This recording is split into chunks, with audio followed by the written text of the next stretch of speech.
안녕하세요. 저는 중등부 교육전도사 송혜은입니다. 제가 오늘 간증을 하게 된 것은 제가 목회실의 막내입니다. 교역자 헌신 예배를 통해 제 삶에 오셔서 일해주신 예수님을 간증할 수 있게 하심을 감사드립니다. 내 인생이 나의 것이라고 생각하며 살고 싶어 하던 죄인된 두려움 많은 저를 사랑으로 가르쳐 주셔서 인생이 나의 것이 아니고 하나님의 것임을 고백하게 하신 하나님을 높여드리는 시간이 되기를 원합니다. 저는 시골의 작은 교회에서 목회하시는 목사님의 장녀로 태어났습니다. 부모님은 참 신실하시고 하나님 앞에서 충성된 종이십니다. 두 분의 모습을 보며 영혼을 섬기고 사랑하는 일이 얼마나 중요한지를 배웠습니다. 그러나 예수님을 인격적으로 만나기 전 어린 시절부터 들어온 수많은 해야 할 것들과 하지 말아야 할 것들로 인해서 참으로 혼란스러운 시간을 보내왔습니다.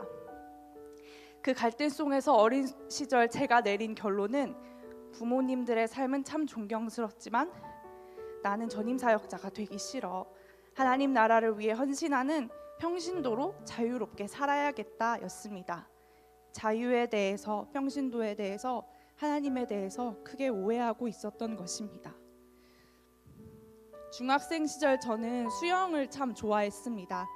물속에서 내가 원하는 이곳저곳을 자유롭게 다닐 수 있어서 자유로움을 느꼈기 때문입니다.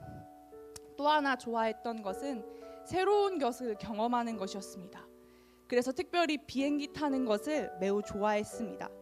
왜냐하면 인천공항에서 비행기를 타고 내리면 거리, 나무, 사람들, 언어, 온도, 습도 등 모든 것이 새로운 세계로 열리는 문이 열리는 것만 같아서 너무 즐겁고 자유로웠습니다. 그래서 제가 선택하게 된 것이 매년 해외로 단기 선교를 떠나는 것이었습니다. 모든 것이 새롭고 나를 아무도 모르는 곳에 가는 것에 대한 자유와 또 15살밖에 되지 않은 제가 다른 사람을 도울 수 있다는 것이 기뻤고 이렇게 재미있게 예수님을 전하며 살 수 있다는 것이 즐거웠습니다. 그때부터 문득 하게 된 생각이 내가 한국에서 전임 사역자로는 못 살아도 해외에서는 해볼만 하겠다 였습니다. 단기 선교를 통해 하나님께서 나를 부르신다는 것을 알게 되고 국내든 국외든 어디서든 복음을 전하는 자로 살아야겠다라고 헌신을 하게 되었었습니다. 그렇게 매년 떠나게 된 단기 선교는 처음에는 마냥 신나고 보람되고 즐거웠지만 해를 거듭할수록 그 전에 보이지 않던 선교사님들의 어려운 뒷모습을 보게 되었습니다. 타지에서 이방인으로 살아가는 외로움, 재정적 결핍, 현지 제자들의 배신, 가족들의 희생, 자녀들의 교육, 건강 문제 등을 보면서 예수님을 더 재밌게 전할 수 있을 거라고 생각했던 저의 콩깍지가 캐지기 시작했고 그 자리는 두려움으로 채워지기 시작했습니다. 그래서 고등학교 3학년 대입을 놓고 고민하던 시기에 신학을 공부할 용기가 도저히 나지 않았습니다. 돌이켜보니 그때 제 고민의 뿌리는 내 인생을 내 마음대로 살고 싶은 하나님 없는 자유를 원하는 사람의 근원적인 죄라는 것을 알게 되었습니다. 신학은 할 자신이 없고 진로에 대해 여전히 고민하던 중 제가 좋아하는 과목이 있었습니다. 이게 영어입니다.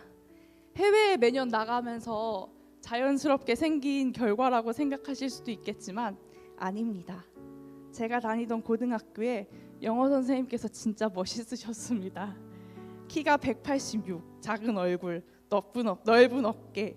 여고생인 제 눈엔 TV 속 배우보다 내가 매일 볼 수 있고 모르는 걸 물어볼 수 있는 우리 영어 선생님이 1100만 배는 더 멋있었습니다. 그래서 영어 공부를 열심히 했고 좋아하는 과목이 영어가 되어서 영어과를 선택하고 대학 생활을 시작하게 되었습니다. 대학교 3학년 여름 한 캠프를 통해서 십자가에서 참혹히 돌아가셨던 예수님을 묵상하면서 좀 억울하다는 생각이 들었습니다. 내가 죄인이라는 것을 인정하지만 내 죄가 예수님께서 저렇게까지 처참하게 죽으셔야만 할 정도는 아닌 것 같다라는 고민 때문이었습니다. 그런데 성경은 아주 명확하게 기록하고 있었습니다. 예수님이 나의 죄를 대신해서 죽으셨다고. 예수님을 믿지 않는 것이 죄라고. 즉 예수님을 내 삶의 주인으로 모시지 않고 내가 내 삶의 주인이 되어 나의 마음대로 살아가는 것이 하나님을 향한 반역이고 음행임을 깨닫게 되었습니다. 그렇게 저는 예수님의 십자가가 나를 위한 십자가임을 정말 믿게 되었고, 그분의 사랑에 감격해 내 삶의 주인을 하나님으로 모시며 진리 안에서 자유하는 법을 배우기 시작했습니다. 그것도 잠시 저는 수많은 질문에 둘러싸이게 되었습니다. 하나님이 정말 내 인생을 책임져 주시나? 내 작은 필요에도 정말 관심이 있으실까? 하는 좋으신 하나님에 대한 불신의 마음을 해결할 수가 없었습니다. 그때부터 하나님은 저의 필요를 예상치 못한 방법으로 풍족하게 채워주시기 시작하셨습니다. 하나님의 사랑이 삶으로 걸어 들어오니 머리로는 알지만 두려워서 하나님께 내어드리지 못한 제 마음이 조금씩 더 열리기 시작했습니다. 알지만 두려워서 한 발자국도, 못 믿어서 한마디도 고백할 수 없었던 나에게 예수님은 두려워하지 말라고, 나를 믿으라고 저의 일상에 걸어와 주셨습니다. 나도 네가 좋아하는 것을 좋아해. 나도 내가 기뻐하는 것을 기뻐해. 나는 너에게 좋은 것만 주고 싶은 너의 아버지야. 그제서야 주님 안에 있는 내 삶이 더 안전합니다 라고 하나님 앞에 감사로 고백하게 하셨습니다. 그 후 하나님께 제 인생을 드리고 신학대학원에 입학하게 되었습니다. 입학 후 학교 생활 중 생각지도 못하게 찾아온 머리 수술로 수술대 위에서 자는 시간은 저에게 예수님의 죽으심에 믿음으로 동참하는 시간이었고, 수술 후 깨어남은 예수님의 부활에 믿음으로 동참하여서 나는 죽고 예수로 살아가는 자임을 확증하는 시간이 되게 하셨습니다.